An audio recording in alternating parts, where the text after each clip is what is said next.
Hello and welcome to my channel. What I've got for you today is a collection of 3 luxury wristwatches that you can wear anywhere, go anywhere, and each piece stands alone, even though one is 4,000 and another one is £8,500. They don't feel like a lesser watch. I wanted to create a collection, a 3-piece luxury watch collection for around 20k, and I have knocked it out of the park with the pieces I'm about to show you. One is a Tudor.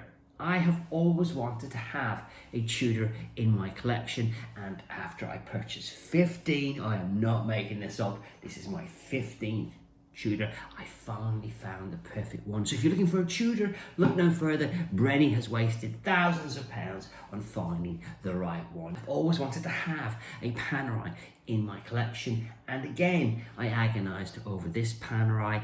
I wanted an automatic, and I wanted a certain size, and I wanted a certain look, and that's why I chose this particular piece, the Corrente. It's a 40mm Panerai. For those of you that want the larger wristed Panerais, just go ahead and buy any Panerai that looks like Brenny's.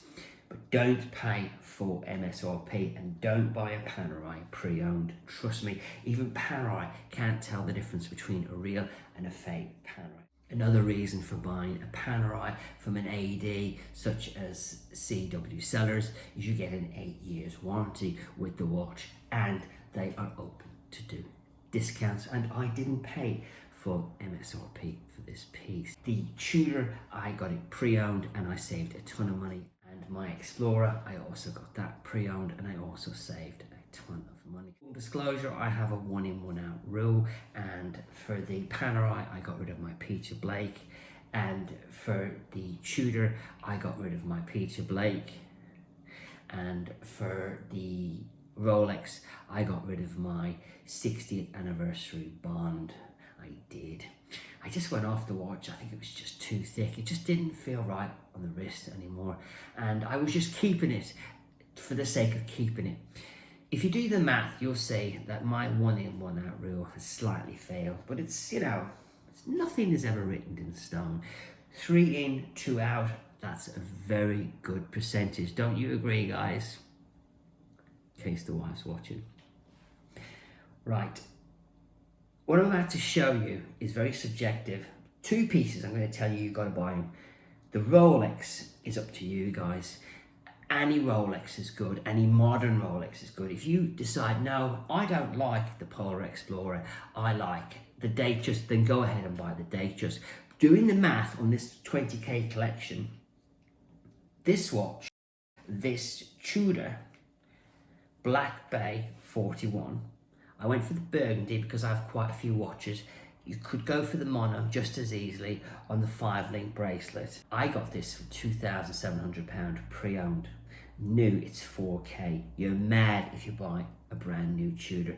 Even if you see the latest Tudor, give it a year and save £1,000. So let's just round this up and say that cost me 3k. This watch here, this gorgeous Panerai Corrente, I agonized over the dial, and I went for the white one because I wanted to be more versatile. I wanted to put different straps on there. I've been wearing it on this Atom Hydroflex strap for about 2 weeks. Nothing wrong with the strap. Absolutely love the strap. However, I bought the watch so that I could mix it up and wear it on different straps. And today I swapped it out for another Atom Hydroflex strap. And again, it was an easy fix, easy swap, and I will show you later on in this video how easy it is to do it and how easy it is to remove the quick release pins so that you can fit it onto your Panerai. Back to this watch collection. So the Panerai I didn't pay full MSRP for. The MSRP I believe is 6,700. You can take at least 900 quid off that. So, but let's just round it down to 6,000. So 3,000 and 6,000, that leaves you 11,000 for pretty much any Rolex that you want apart from a GMT. Now you can get an older GMT, you can get an older Batman on a bracelet for 11k. I have seen them. Any Rolex is good. Now you can see I like straps. However, I just want to just clarify here that you always get the truth on my channel. I would never put an aftermarket strap on a Rolex. I'm just going to get up here to show people what I mean. If you have a look, there is no better bracelet than a Rolex bracelet. And unless you've got a very old Rolex, like an older 5-digit reference, I suggest you leave the bracelet alone on this watch. And as you can see, it fits beautifully. Let's just take a look at my Polar Explorer in a little bit more detail, just a little bit. Up close on the camera, you can see that the dial is very distinctive.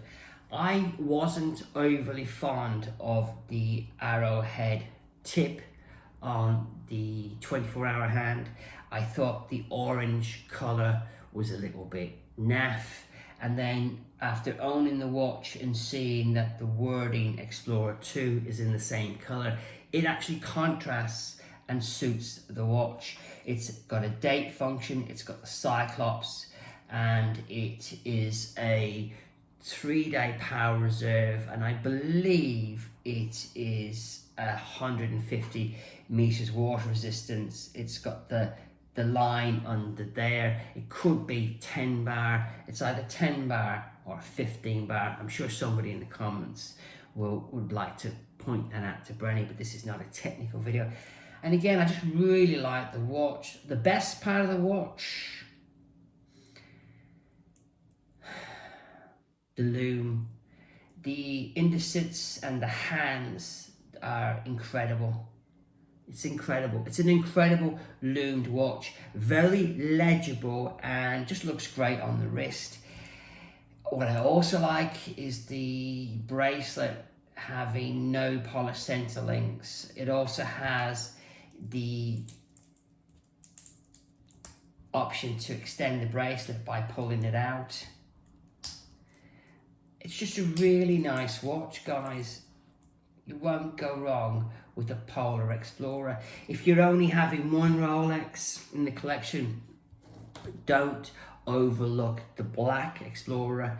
The Black Explorer 2, it is again another stunning looking piece. Both of these watches are actually achievable from any AD now in the United Kingdom. If you just go in there and ask, you'll get the phone call pretty quickly. If you're getting stonewalled by your ADs, reach out to me on Instagram and I will hook you up with a very good Rolex AD. So that pretty much is the Explorer. I'm not doing a sales pitch on the Explorer. If we then go to the Panerai, I've regretted loads of watch purchase in the past, but never this Panerai. I love everything about this watch. I find it extremely comfortable on the wrist, and it has two problems that you can overlook if you put it on a aftermarket strap. The first is the straps are terrible. You know, even if you paid full retail for this watch, £6,700 with those two straps are just dreadful. On a pin buckle, the leather alligator strap just looks cheap, and then the backup strap doesn't have a pin buckle on there. You have to swap it around. It's really annoying, guys. So that's why I went straight to Artem to fix that problem. Second problem with the watch is it doesn't have hacking seconds, which means when you pull out the crown, or the winder as I like to call it, to wind up the trolls, you'll see that the seconds hand keeps moving. So it's not so easy to set perfect time. You have to know your watch when you're dealing with this watch. If you know that it runs fast, you can set it as close to being on time as possible. If you know it runs slow, set it a little bit faster than the current time by pushing the pin down when it is past the particular time that's closest to yours. I know it sounds really confusing, but basically you have to know your watch when you're setting the time on this Panerai. Newer movements from Watches and Wonders, I believe, don't have this problem, and I don't find it an issue. It was new to me that watches didn't have hacking seconds. So, but once you get past that, it's not an issue, guys. But there are things about this watch that are incredible, and at the moment I'm just loving the domed crystal. I'm absolutely loving it. I love everything about this watch, and one of the main things about this watch that you need to factor in is this is designed for straps, because the brushing is all the way through. It's absolutely beautifully finished. So when you're putting another watch that isn't meant for a strap, you can see that it's very badly finished, and you're looking at that all the time. Where if you compare it to the Panerai, it's like night and day, guys. So that's another reason to own a Panerai. It's an absolute strap monster, looks great on everything. Absolutely great. Let me just get up now and show you the watch on the wrist. We'll just have a quick look at the watch up close on the strap. You see what I mean, guys? Look at how beautifully finished the watch is. And it looks great on any strap. It doesn't have to be an Artem strap. The reason I like Artem straps is they're very, very comfortable, very versatile, and I love a deployable clasp. I always have and always will.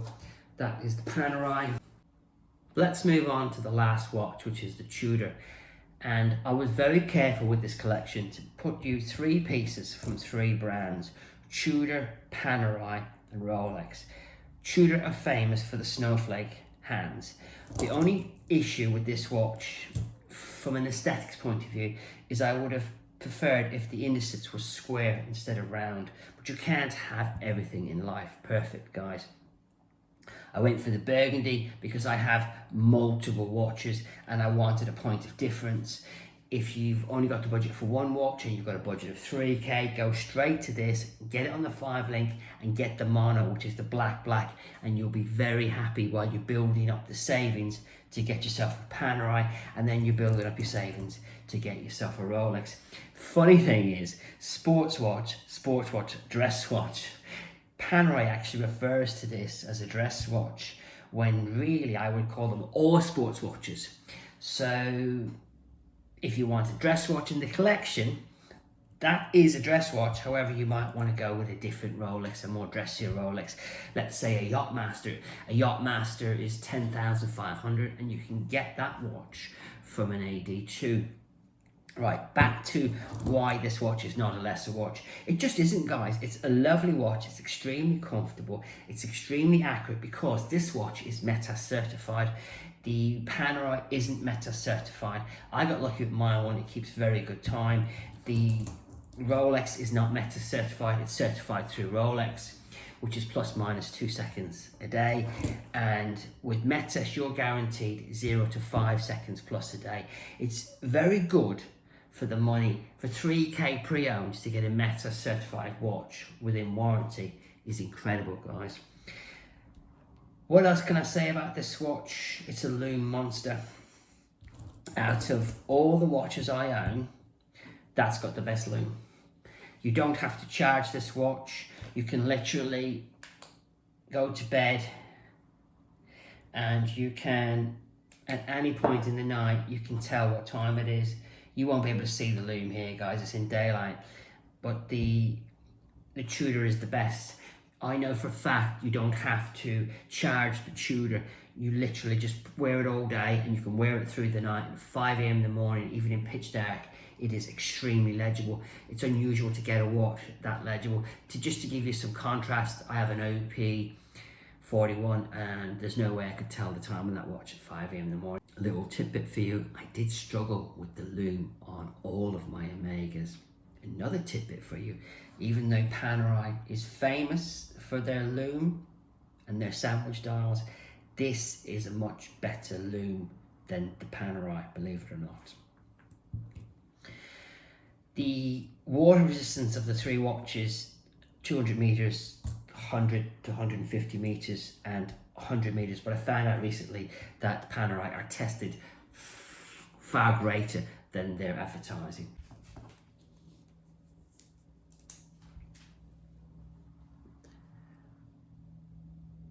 Absolutely love this watch.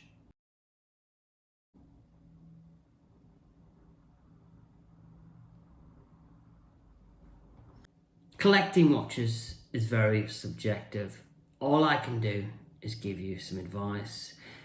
The Rolex is up to you guys. Do not compromise on the Tudor. If you don't own a Tudor and you want to buy a Tudor, trust Brenny. The Black Bay 41 Metas is the one to buy. Sadly, this year they didn't launch it in a blue. I thought they would. If you've only got the money for one, get the mono. If you've got multiples, get the burgundy and thank me later. Purchasing a Panerai is a must. You've got to get a Panerai in your collection. Trust Brenny. CW sellers, reach out, talk to Harriet. She'll do you a good deal. In respect of Brenny's recommendation of Panerai, I always tell the truth, guys. And again, the straps are terrible, and that's why I'm telling you guys it's a no-brainer to put it straight on a Hydroflex strap, an Artem Hydroflex strap. This is not a sales pitch. I'll give you one last example. I'm going to wear this watch till I die. If I only ever owned one watch, it would be this watch. If I sold all my watches, I would never sell this Panerai. If Artem straps ever went out of business, or their quality wasn't the same as now, I would find this strap. I would work out how many years of life I would live for. Let's say another 27 years, and I would buy 27 of these straps. I would buy a lifetime supply. It's going to be an expensive day because I'm going to need one for this watch as well. I might just play it safe and go with all black, but there's a problem, guys. 22 mil, 21 mil, and most of my watches are 20 mil. It's going to be a very expensive day if Artem straps go bust. Hopefully that day will never happen. Last watch on the recommendation, the Brenny recommendation, is a Rolex. Now I keep telling you guys, you get the truth on Brenny's channel. You don't see this watch on an aftermarket strap because you'd be crazy to do that. Rolex makes the best bracelet, the most comfortable bracelet. The only reason I would take a Rolex off a bracelet if the bracelet was broken. A Rolex replacement bracelet is £1,100 to £1,500. I've just said that I wouldn't take a bracelet off a modern Rolex. I just wouldn't, guys. I would only do it for two reasons. One is if it was broken. Two, if it was an older Rolex and had an older bracelet. If you look at my older Rolex, my 5-digit reference, I love this watch and I don't wear it very often, so I leave it on this bracelet. It's kind of nostalgic. This is a brand new bracelet though. The original bracelet was knackered when I got it. This bracelet cost me £1,100 and it's a bit thinny because it doesn't have solid end links and it doesn't have a micro adjustment clasp on there. If I'd have known now what I knew then, have I said that wrong? If I knew now what I knew then, if I knew then what I knew, if I knew then what I knew now, I'd have just bought a Hydroflex strap. I would have bought the black one and it would have looked great on this watch and it wouldn't have felt like a lesser watch. It would have just looked incredible. And this strap, including the deployable clasp, is £250 delivered, where a replacement bracelet from Rolex, if you can get one, is £1,100. That's another reason why I'm hell-bent on telling all my subscribers that the Artem straps are incredible. To finish up this video, I want to show you my absolute favorite watch, a watch that I love, and that if you don't buy one, you're crazy.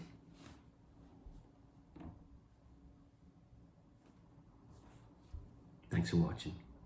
Thanks for listening. And I'll catch you on the next Brenny video.